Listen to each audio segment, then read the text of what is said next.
বাংলাদেশে আজকে সেমিতে যাওয়ার তাদের যে উত্তেজনা বা মনের একটা ক্ষোভ ওই জিনিসটাই ছিল না। এবং এই যে বাংলাদেশ দলে যে জার্সিটায় টাইগারটা থাকে সেই জিনিসটা এখন হারাই গেছে। বাংলাদেশে ক্রিকেট পাগল মানুষ, এখানে কিছু রিক্সাওয়ালারা আছে, এখানে টিভিটা এলইডির নিচে এসে বসে ছিল এতক্ষণ, তারা ইনকাম করলো 500 টাকা ইনকাম করতে পারতো। যখন আমাদের 3 ওভার 43 রান লাগে, এই মুহূর্তে মাহমুদুল্লাহ 1 ওভারে 5টি ডট বল দিয়েছেন। মাহমুদুল্লাহ রিয়াদ তিনি একটি টপ ফিনিশার, তিনি 9 বলে 6 রান করে আউট হয়েছেন। যারা বিজ্ঞাপনের প্রতি মনোযোগ দেয় তাদেরকে বলবো, ভাই আপনাদের এটা প্যাশন না, আপনাদের প্যাশন হচ্ছে খেলা। তামিম ইকবাল বিপিএল এ ভালো খেলেছে এবং সেরা অলরাউন্ডার মানে হাইয়েস্ট রান ছিল, তো তাকে নেওয়া যেতে পারতো। এই ক্রিকেটের জন্যই বাংলাদেশকে বহির্বিশ্বে চিনে। এই বাংলাদেশের ক্রিকেটের প্রতি হতাশ। দেখুন, আজকে বাংলাদেশের জন্য যে সহজ লক্ষ্য ছিল, আপনার 12 ওভার 1 বলে আমরা যদি 116 রান করতে পারতাম, আমরা অবশ্যই কোয়ালিফাই করতাম। আমাদের যে টপ অর্ডার ছিল, যারা পাওয়ার প্লেতে যদি একটু ঠান্ডা মাথায় ধরে খেলতো, বিশেষ করে সাকিব বা আমাদের শান্ত, এরা যে খেলাটা আমাদের উপহার দিয়েছে এটা সত্যিই হতাশাজনক। তারা যদি দায়িত্ব সহকারে, টিম ম্যানেজমেন্ট যদি দায়িত্ব সহকারে বুঝে বুঝে খেলা করতো, হয়তো আমাদের এই অবস্থা পরিণত হতো না। আবার যদি দেখেন মাহমুদুল্লাহ রিয়াদ তিনি একটি টপ ফিনিশার, তিনি 9 বলে 6 রান করে আউট হয়েছেন। যখন আমাদের 3 ওভার 43 রান লাগে, এই মুহূর্তে মাহমুদুল্লাহ 1 ওভারে 5টি ডট বল দিয়েছেন। এটা আসলে খুবই হতাশাজনক। ম্যাচটা আমরা ওই জায়গা থেকে হেরে গেছি।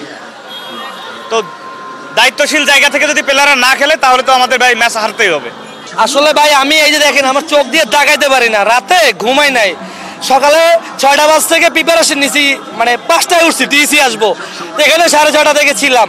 তো আসলে এখানে মানুষ হচ্ছে বাংলাদেশে ক্রিকেট পাগল মানুষ, এখানে কিছু রিক্সাওয়ালারা আছে, এখানে টিভিটা এলইডির নিচে এসে বসে ছিল এতক্ষণ, তারা ইনকাম করলো 500 টাকা ইনকাম করতে পারত। বাংলাদেশ ক্রিকেট টিম যদি এটা ফিল করতো যে একটা প্রবাসী ভাইরা টিকিট কাটা খেলা দেখতে যায় স্টেডিয়ামে, ছুটি নিয়ে রিকোয়েস্ট করে, বাংলাদেশে আজকে সেমিতে যাওয়ার তাদের যে উত্তেজনা বা মনের একটা ক্ষোভ ওই জিনিসটাই ছিল না।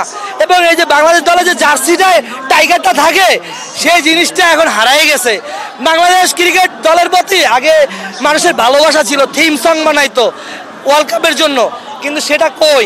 এটা আসলে বাংলাদেশ ক্রিকেট খেলোয়াড়রা এখন অর্থবিত্তের প্রতি মনোযোগ দিয়েছে, মাঠে ঘামের শ্রমটা কম করে, আসলে খেলায় ফোকাস দেওয়া উচিত। যারা বিজ্ঞাপনের প্রতি মনোযোগ দেয় তাদেরকে বলবো, ভাই আপনাদের এটা প্যাশন না, আপনাদের প্যাশন হচ্ছে খেলা। এবং আপনাদের টিমের ভিতরে আপনারা দেখেন ওয়ার্ল্ড কাপে আমাদের এবং সম্পূর্ণ একদম দুর্বল টিম ছিল, ইউএসএ টিম একটা স্ট্রং টিম, আমাদের টিমের ভিতরে বন্ডিং নেই। আমাদের ওপেনিং জুটি 50টা রান করতে পারে না, আমাদের মিড অর্ডারে 50টা রান করতে পারে না। আজকের আপনি পর্যালোচনা দেখেন, মাহমুদুল্লাহ রিয়াদ সে প্রতিনিয়ত ভালো খেলছে, আজকে কি করলো? সাকিব আল হাসান 2টা বল দেখতে পারতো তার বয়সের জায়গা থেকে। আসলে বাংলাদেশ বিসিবি যাদেরকে ওপেনিংয়ে ভূমিকা পালন করছে, আপনার তানজিদ তামিম, সে ওপেনিংয়ে এখন পর্যন্ত আমি দেখি না 10টা রান প্লাস করতে। যেখানে আমাদের বলো তামিম ইকবাল বিপিএল এ ভালো খেলেছে এবং সেরা অলরাউন্ডার মানে হাইয়েস্ট রান ছিল, তো তাকে নেওয়া যেতে পারতো। আপনার জাকির আলীকে সুযোগ দেওয়া হয়েছে, সেখানে আপনার মেহেদী হাসান মিরাজের মতো প্লেয়ার নিতে পারতো, মুশফিকের মতো প্লেয়ারকে নিতে পারতো। আসলে এদের রিপ্লেসমেন্টে যাদেরকে নিয়েছে এরা আসলে জিরো, এবং অধিনায়কে আপনার শান্তকে সহকারী অধিনায়ক হিসেবে রাখতে পারতো।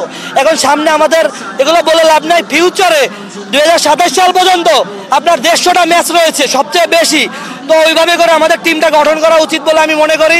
আর আমরা আবেগপ্রিয়, সাকিব আল হাসান একটা গত ম্যাচে 50 রান করছে, আমরা আবেগপ্রিয়, বাংলাদেশ ক্রিকেট খেলাকে ভালোবাসি।